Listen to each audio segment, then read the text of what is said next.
নমস্কার। ইনফোলিভের বাণী ও কথা পর্বে সকলকে স্বাগত।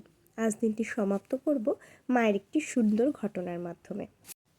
শ্রীমার সন্তান সন্ততিগণের অনেকে মায়ের পুজো করে থাকেন এবং ভোগও দিয়ে থাকেন।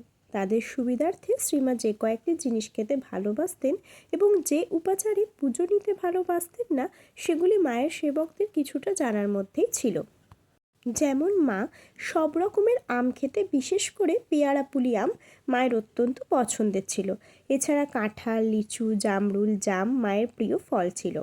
মা পুঁই ডাঁটা ব্যতীত সর্বরকমের ডাঁটা খেতে ভালোবাসতেন। তাদের মধ্যে সজনে ডাঁটা, কলমি শাক, আমরুল শাক, ঝিঙে, ধুঁদুল, পটল, আলু, কুমড়ো মায়ের অত্যন্ত প্রিয় ছিল। এছাড়া মা তেলে ভাজা বেগুনি, ফুলুরি, পাঁপড়, ভাতে পোস্ত বাটা, পোস্ত চচ্চড়ি, মোচা ভাতে আমড়া ও পোস্তর অম্বল খেতে অত্যন্ত ভালোবাসতেন। একাদশীতে মা অন্ন খেতেন না। সেদিন লুচি, রাধাবল্লভী, ছোলার ডাল বা ধোকা, সুজির পায়েস অথবা ক্ষীর কমলা খেতেন। কোনো ভক্ত মাকে পুজো করতে আসলে তিনি বিল্বপত্র দিতে বিশেষভাবে নিষেধ করতেন। সময় সময় তুলসীরও নিষেধ করতেন।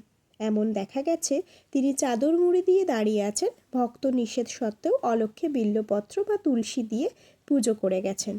ভক্ত চলে গেলে তা দেখতে পেলে মা সেবকদের বকতেন, বলতেন, কেন বারণ করনি? সেবকরা বলতেন, ভক্তের প্রাণে কি করে কষ্ট দেব? তিনি শুনতেন না, বলতেন, চটে চটুক, দিতে দেবে না। মায়ের এই সুন্দর ঘটনা আজ আপনাদের সামনে তুলে ধরলাম। সকলে ভালো থাকবেন, সুস্থ থাকবেন, আনন্দে থাকবেন।